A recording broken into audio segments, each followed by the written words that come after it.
ನಮಸ್ಕಾರ. DV news Karnataka. ನಾನು ಶಂಕರ್ ತೊಂಟಾಪುರ.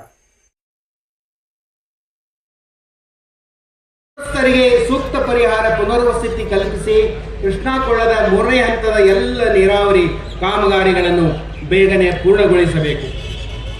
ಶ್ರೀ ರೇವಣಸಿದ್ದೇಶ್ವರ ಏತಿ ನೀರಾವರಿ 1ನೇ ಹಂತದಲ್ಲಿ 28,000 ಹೆಕ್ಟೇರ್ಗೆ ನೀರಾವರಿ ಸೌಲಭ್ಯ ಒದಗಿಸುತ್ತಿದ್ದು, ಇನ್ನುಳಿದ ಚಡ್ಚಣ ಹಾಗೂ ಬಬಲೇಶ್ವರ ಭಾಗದ 21,000 ಹೆಕ್ಟೇರ್ಗೆ ನೀರಾವರಿ ಒದಗಿಸುವ ಕಾಮಗಾರಿಗೆ ಟೆಂಡರ್ ಕರೆದು ಸಮರೋಪಾದಿಯಲ್ಲಿ ಪೂರ್ಣಗೊಳಿಸಬೇಕು.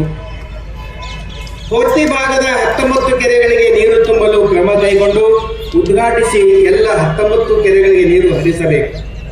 ಮಲಪ್ರಭಾ, ಮಹದಾಯಿ, ಕಳಸಾ ಬಂಡೂರಿ ಯೋಜನೆಗಳನ್ನು ಬೇಗನೆ ಪೂರ್ಣಗೊಳಿಸಬೇಕು. ದೋಣಿ ನದಿ ಹಾಗೂ ಬೆಣ್ಣೆಹಳ್ಳದ ಹೂಳೆತ್ತು ವಿಜಯಪುರ ಜಿಲ್ಲೆಯ ದೋಣಿ ನದಿ ಹೂಳೆತ್ತಿ ಜಲವನಯನ ಕಾರ್ಯಕ್ರಮಗಳನ್ನು ಕೈಗೊಂಡು ಬದು, ಚೆಕ್ ಡ್ಯಾಂ, ನಾಲಾ, ಬಂಡಿ ಹಾಕಿ ನದಿ ಪಾತ್ರದ ಎರಡೂ ಬದಿ ಒಡ್ಡನ್ನು ಹಾಕಿ ಅರಣ್ಯ ಗಿಡಗಳನ್ನು ನೆಡುವುದು ಆಗಬೇಕು ಮತ್ತು ದೋಣಿ ನದಿಗೆ ಕೃಷ್ಣೆ ನೀರನ್ನು ಹರಿಸಬೇಕು.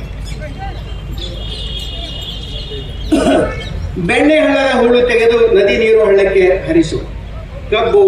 ಕಬ್ಬಿನ ಬೆಳೆಗಾರರಿಗೆ ನ್ಯಾಯಯುತವಾದ ಬೆಲೆಯನ್ನು ನೀಡಿ ಸಕಾಲದಲ್ಲಿ ರೈತರ ಖಾತೆಗೆ ಪಾವತಿಯಾಗುವಂತೆ ಕ್ರಮ ಜರುಗಿಸುವುದು ಹಾಗೂ ತೂಕದ ಯಂತ್ರ ಮತ್ತು ರಿಕವರಿ ಮಾಪನ ಇವುಗಳನ್ನು ಸರಿಪಡಿಸಲು ಕ್ರಮ ಕೈಗೊಳ್ಳುವುದು. ಇನ್ನು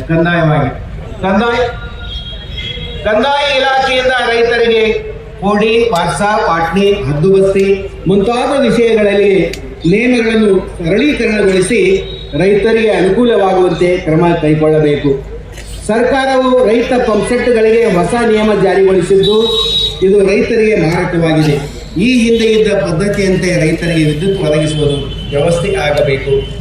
ರಾಜ್ಯಾದ್ಯಂತ ಅತಿವೃಷ್ಟಿ, ಅನಾವೃಷ್ಟಿ ಹಾಗೂ ರೋಗಗಳಿಂದ ಹಾಳಾದ ಬೆಳೆಗಳು ತೊಗರಿ, ಭತ್ತ, ಗೋವಿನ ಜೋಳ, ತೋಟಗಾರಿಕಾ ಬೆಳೆಗಳು ಸಾಕಷ್ಟು ಹಾನಿಗಳಾಗಿದ್ದು, ರೈತರಿಗೆ ಯೋಗ್ಯ ಪರಿಹಾರ ಹಣ ಹಾಗೂ ವಿಮೆ ಹಣ ಬೇಗನೆ ರೈತರ ಖಾತೆಗೆ ಜಮಾ ಆಗುವಂತೆ ಕ್ರಮ ಕೈಗೊಳ್ಳುವುದು.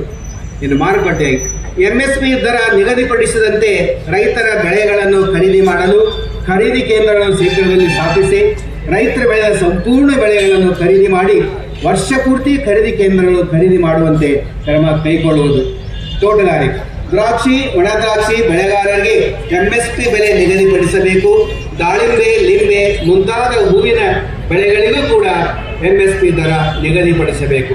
ಈ ಮೇಲಿನ ಎಲ್ಲಾ ವಿಷಯಗಳು ರಾಜ್ಯ ಸರ್ಕಾರಕ್ಕೆ ಸಾಕಷ್ಟು ಸಲ ಗಮನಕ್ಕೆ ತಂದಿದೆ. ಆದರೂ ಇದುವರೆಗೆ ಯಾವುದೇ ಕ್ರಮ ಕೈಗೊಳ್ಳುತ್ತಿಲ್ಲ. ಕಾರಣ ಈ ಮೇಲಿನ ಎಲ್ಲ ನಮಗೆ ಸಕ್ಕರೆ ಖರೀದಿ ಮಾಡುವಂತ, ಬೆಲ್ಲ ಖರೀದಿ ಮಾಡುವಂತ ಟ್ಯಾಕ್ಸ್ ನಮಗೆ. ಹತ್ತಿ ವ್ಯಾಪಾರ ಮಾಡ್ತೀವಿ, ಆ ವ್ಯಾಪಾರ ಮಾಡುವುದು ಟ್ಯಾಕ್ಸ್ ನಮಗೆ ಅದ. ಬಟ್ಟಿ ತಗೋಬೇಕಾದ್ರೂ ಟ್ಯಾಕ್ಸ್ ನಾವೇ ಕೊಡ್ತೀವಿ. ಶೇಂಗಾ ವ್ಯಾಪಾರ ಮಾಡುವುದು ಟ್ಯಾಕ್ಸ್ ನಮಗೆ ಅದ. ಎಣ್ಣೆ ಖರೀದಿ ಮಾಡಬೇಕಾದ್ರೂ ಟ್ಯಾಕ್ಸ್ ನಮಗೆ. ಅಂದ್ರೆ 2 ಬಗೆಯ ರೀತಿ ನಾವು ಟ್ಯಾಕ್ಸ್ ಕೊಡ್ತೀವಿ ಸರ್ಕಾರಕ್ಕೆ.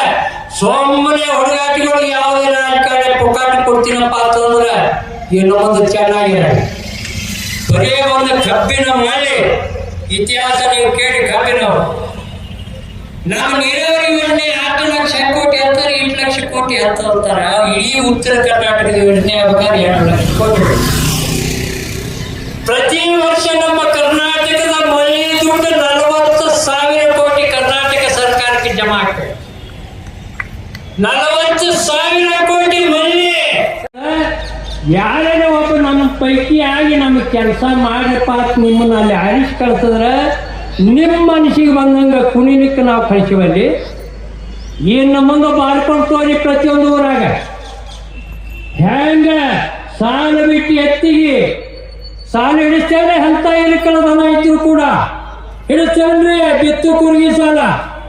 ಹಂಗ ಇವ್ರನ್ನೆಲ್ಲ ಸಾಲಿಗೆ ಹಾಕಬೇಕಾಗೈತಿ. ಅವಾಗ ನಾವು ಹೇಳ್ದಂಗೆ ಯೋಜನೆಗಳಾಗ್ತಾವ. ಇಲ್ಲಿನಾದ್ರು ಬಂದಾವಲ್ಲ ಈಗ. ಇನ್ನ ನಿಮ್ಗೆ ಗೊತ್ತಿಲ್ಲ, 5 ಗ್ಯಾರಂಟಿ ಆಗ್ತದ. ಈ ಗ್ಯಾರಂಟಿ ಕಾಯ್ಲಿಕ್ಕೆ ಮಾತ್ರ 4 ಮಂದಿ ತುಡುಗರು ಹಾಕ್ಯಾರ.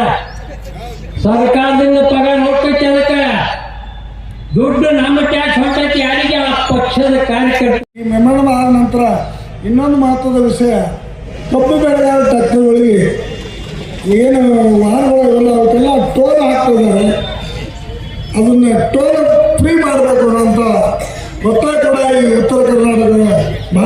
ನಾನು ಸಮ್ಮೇಳನ ನಿಲ್ಲುವಾಗಿದೆ ಅನ್ನೋಂಥದ್ದನ್ನು ನಾವು ಸರ್ಕಾರಕ್ಕೆ ಹೇಳ್ತಾ ಇದ್ದೇವೆ. ಮರವಿ ಕೊಡ್ರಿ ಮರವಿ